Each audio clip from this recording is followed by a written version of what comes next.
할렐루야 반갑습니다. 2월의 마지막 주일 주님의 말씀을 증거하고자 합니다. 오늘도 여러분과 함께 말씀을 나눌 수 있게 되어서 기쁘게 생각합니다. 오늘도 계속해서 요한복음 말씀을 살펴볼 텐데요. 오늘 본문은 요한복음 14장입니다. 요한복음 14장 15절부터 21절까지의 말씀을 여러분과 함께 살펴보겠습니다. 제가 먼저 봉독합니다. 너희가 나를 사랑하면 나의 계명을 지키리라. 내가 아버지께 구하겠으니 그가 또 다른 보혜사를 너희에게 주사 영원토록 너희와 함께 있게 하리니 그는 진리의 영이라. 세상은 능히 그를 받지 못하나니 이는 그를 보지도 못하고 알지도 못함이라. 그러나 너희는 그를 아나니 그는 너희와 함께 거하심이요 또 너희 속에 계시겠음이라. 내가 너희를 고아와 같이 버려두지 아니하고 너희에게로 오리라. 조금 있으면 세상은 다시 나를 보지 못할 것이로되 너희는 나를 보리니 이는 내가 살아있고 너희도 살아있겠음이라. 그날에는 내가 아버지 안에 내가 내 안에 내가 너희 안에 있는 것을 너희가 알리라. 나의 계명을 지키는 자라야 나를 사랑하는 자니 나를 사랑하는 자는 내 아버지께 사랑을 받을 것이요 나도 그를 사랑하여 그에게 나를 나타내리라. 아멘. 자, 우리 저번 시간에는 형제 사랑에 대하여서 함께 살펴보았습니다. 형제 사랑에 대한 예수 그리스도의 새 계명을 살펴보았는데요. 오늘 본문에서는 예수께서 하나님에 대한 사랑에 대해서 우리에게 알려주고 계십니다. 하나님 사랑, 우리에게 너무나 익숙한 주제지만 오늘 본문을 통하여서 하나님 사랑에 대해서 한 번 더 생각해보는 시간을 가져보려고 합니다. 나를 사랑하면 나의 계명을 지킨다라는 말씀으로 본문이 시작됩니다. 이 말씀을 생각해 보면 우리는 하나님을 사랑하는 자라고 누구나 다 자신 있게 말을 합니다. 내가 하나님을 사랑하고 그 사랑으로 인하여 나는 구원받았다라고 누구나 자신 있게 말을 할 테지요. 하지만 조금 더 깊이 생각해 보면 사랑하기는 하는데 아직도 내 사랑이 많이 부족하다, 모자라다 이렇게 말씀하시는 분도 많으실 겁니다. 본문이 말하고 있는 바 나를 사랑하면 나의 계명을 지키는 것이다 라고 말하고 있는 이 내용을 생각해 보면 나는 과연 계명을 잘 지키고 있는가 라는 의문이 꼬리표처럼 따라올 테지요. 생각해 보면 매우 상식적인 이야기이기도 합니다. 우리는 누군가를 사랑하게 되면 또 사랑하는 대상이 있으면 언제나 그 사랑하는 대상에 종속되게 되고 그 종속성이 우리로 하여금 모든 방향을 결정하게 합니다. 그러니까 우리는 사랑하는 대상을 중심으로 모든 것을 생각하고 모든 것을 고민하고 행동하고 결정하는 것이죠. 자녀가 있는 부모는 자녀를 향한 사랑으로 인해서 교육을 중심으로 모든 삶의 방향이 결정되기도 하고요. 맹모삼천지교라는 말도 괜히 나온 말은 아니리라 생각합니다. 또 연애를 하지 않던 사람은 연애하는 순간 그 주변 친구들에게 어떠한 비난과 욕설을 듣던지 상관없이 사랑하는 사람을 중심으로 모든 삶의 패턴이 변하는 것을 우리는 너무나도 쉽게 볼 수 있죠. 그런 의미에서 나를 사랑하는 자는 나의 계명을 지킨다. 지당하신 말씀입니다. 하고 넘어갈 수도 있어요. 당연한 이야기 아닙니까? 라고 할 수도 있어요. 하지만 잘 생각해보면 내가 하나님을 사랑하기는 하는데 사랑하지 않는 건 아닌데 계명을 다 지키고 있는가? 아닌 것 같거든요. 누가 자신 있게 나는 계명을 잘 지키고 있습니다. 예수님의 가르침을 100% 준행하며 살아갑니다. 라고 쉽게 말할 수 있겠습니까? 쉬운 일이 아닙니다. 어렵지요. 그러니까 우리가 머리가 복잡해지는 겁니다. 내가 사랑하지 않는 건 아니고 분명히 내가 사랑하는데 내가 내 아버지 되신 하나님 그리고 날 위해 죽어주신 예수 그리스도의 사랑을 익히 알므로 내가 그분을 사랑하는 것은 부정할 수가 없는데 내가 계명을 행하지 않기 때문에 나의 사랑은 과연 정상인가 라는 의문에 빠져들게 되는 거죠. 여러분은 어떠하십니까? 여러분의 고백과 여러분의 삶은 일치하십니까? 여러분의 사랑과 그 사랑에 따른 행실은 과연 일치하고 계신지요? 어려운 일이죠.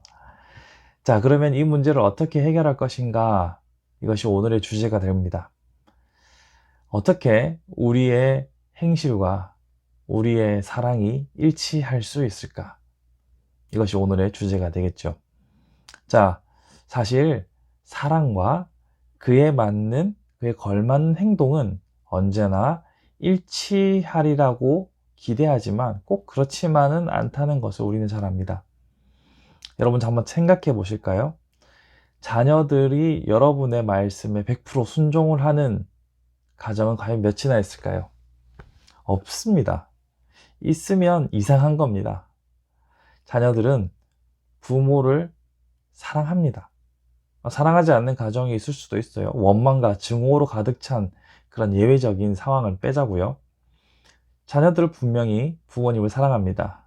곧 다가올 5월이 되면 평소에 하지도 않던 카네이션 만들고 편지 쓰고 여러분께 사랑한다 말할 겁니다. 그럼에도 불구하고 여러분의 규율과 여러분이 가르치는, 여러분이 명령하는 모든 가정의 질서에 순종을 하던가요? 아니요, 그렇지 않습니다. 사랑하지 않는 것은 아니지만 순종하지 않는 것이 일상이 되어버린 우리 가정의 모습을 우리는 날마다 보지 않습니까? 이렇게 부모와 자식 간의 이 끈끈한 사랑에서도 이런 사랑과 행동의 부조리는 언제나 있습니다. 어디에 뿐일까요? 사랑하는 가족, 부부 혹은 가까운 친구 사이를 한번 생각해 봅시다. 분명 그 어느 누구보다도 사랑하는 사람들에게 우리가 더 가시돋친 말들을 뱉을 때가 많지 않습니까? 사랑하는 사람들에게 우리의 감정을 조절하지 못해서 그들의 마음을 아프게 하고, 마음은 그게 아닌데 더 거친 말들로 화나게 하고 상처 준 일들이 많았을 겁니다. 그게 사랑하지 않아서일까요? 아니죠. 사랑합니다. 사랑하지 않아서가 아니라 사랑하지만 내가 사랑하는 그 마음과 행동의 불일치가 불러온 결과물이라는 거죠. 그렇게 생각해 보면 결국 사랑은 이 사람의 마음에 그 사랑이 있다 할지라도 사랑과 그 행동이 언제나 일치할 수 없다라는 결론을 우리는 내릴 수밖에 없습니다. 혹시 저의 말에 아니 목사님 저의 사랑은 그렇지 않습니다 라고 말하실 분들도 있을 수 있습니다. 네, 잘하고 계십니다. 하지만 언제나 우리는 실수하는 연약한 사람들이고 언제나 우리에게 기대하는 바와 우리의 행실은 달랐다는 사실을 먼저 한번 생각해 보자는 거죠.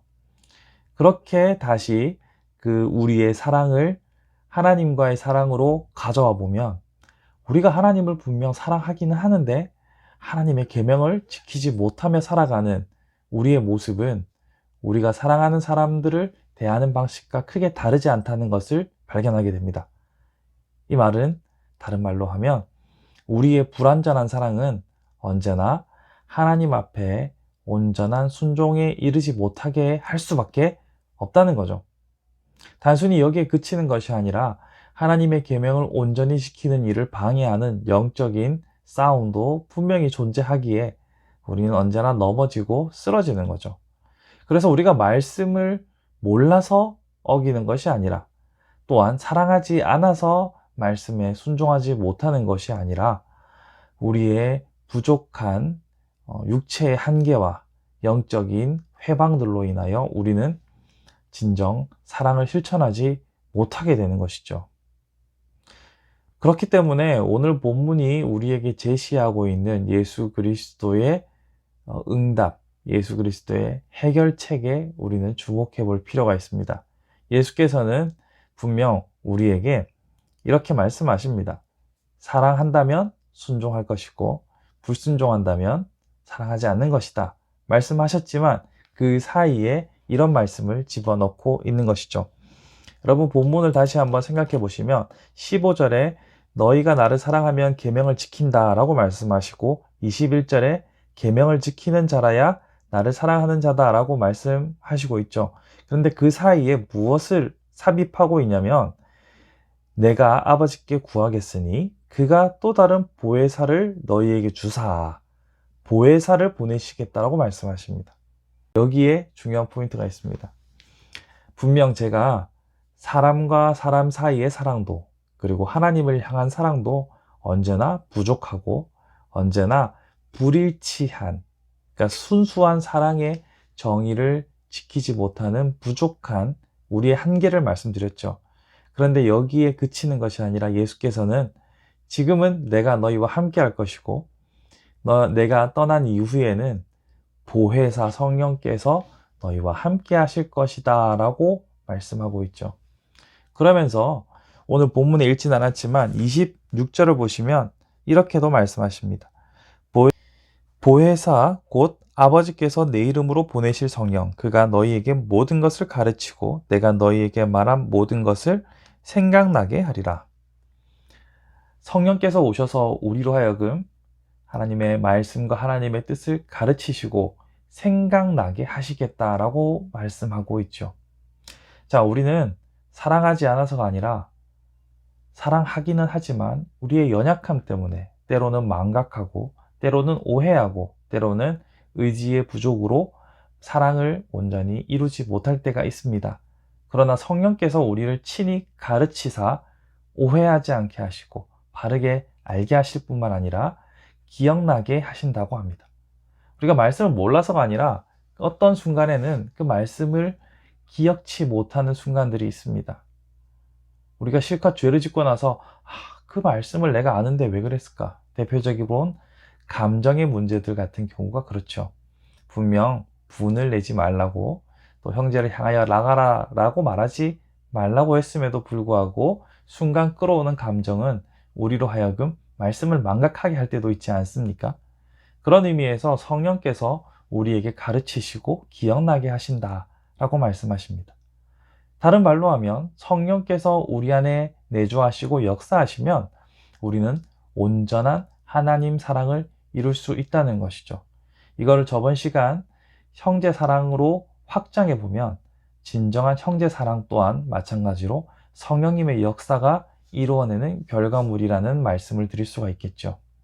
그런 의미에서 우리는 나는 하나님을 분명 사랑하는데 계명을 지키지 않는 우리의 자신을 바라보며 가슴만 찢을 것이 아니라 성령님의 도우심을 더욱더 간절히 구하는 지혜가 필요하다고 할 수 있겠습니다. 사랑하는 성도 여러분, 이 말씀을 볼 때마다 내가 사랑은 하는데 왜 이렇게 나는 계명을 지키지 못하는가, 이런 고민 속에 빠져서 많은 자책을 하고 계시다면 오늘 이 말씀을 통하여서 내가 실수할수록 내가 연약하다고 여겨질수록 더욱더 성령님의 도우심을 갈망하고 간구하는 우리가 되어보는 것은 어떨까요? 사랑하는 성도 여러분, 말씀을 정리해 보겠습니다. 결국 성령께서 우리 안에 내주하시는 길만이, 성령과 동행하는 삶만이 하나님을 향한 온전한 사랑을 완성할 수 있으며, 오늘 본문에도 나와 있는 것처럼 주께서 우리 안에 거하시고 우리가 주 안에 거하는 참된 안식에 이를 수 있음을 기억합시다. 그러므로 성령님의 도우심을 날마다 구하는 기도가 우리의 입술에서 끊이지 않기를 바랍니다. 우리는 성령님을 어떤 특정한 힘이나 능력이나 어떤 에너지로 오해할 때가 많습니다. 하지만 성령께서는 우리에게 가르치시고 기억나게 하시는, 도우시는 분이십니다. 그분의 도우심을 따라서 진정한 하나님 사랑을 완성해 갈 수 있는, 진정한 하나님을 향한 사랑을 완성해 갈 수 있는 우리 모두가 될 수 있기를 간절히 바라봅니다. 한 주간도 이 말씀 붙잡고 날마다 성령님과 동행하며 하나님의 계명을 이루어 가시는 하나님의 기쁨이 되는 저와 여러분의 복된 삶이 되기를 주님의 이름으로 축복합니다. 기도합시다. 사랑의 주님, 은혜를 감사합니다. 오늘 말씀을 통하여서 다시 한번 성령님의 크신 능력을 사모하게 됩니다. 주님, 우리의 연약함과 우리의 부족함으로 날마다 주님 앞에 죄스러운 마음 금할 길이 없는 저희들임을 고백합니다. 그 자리에 머물러 있지 않게 하시고 자책만 하지 않게 하시고 성령님의 도우심을 더욱더 간절히 열망함으로 참으로 하나님을 사랑하는 자로 살아갈 수 있도록 참으로 계명을 지키며 하나님 사랑을 실천하는 자로 살아가도록 우리를 주장하여 주옵소서. 한 주간 성도들의 생업 위에 복을 더하여 주시고 영육 간의 강건함을 인도하시며 언제나 성령님의 도우심을 따라서 세상에 알 수 없는 기쁨과 큰 은혜를 누리는 복된 성도들 되게 하여 주옵소서. 다시 만나는 그날까지 우리의 삶을 인도하시고 각자의 삶에서 기쁨이 충만하게 하옵소서. 감사드립니다. 예수 그리스도 이름으로 기도합니다. 아멘. 한 주간 승리하시고요. 조만간에 우리가 함께 만날 수 있는 길을 준비해서 여러분들에게 알려드리도록 하겠습니다. 승리하십시오. 감사합니다.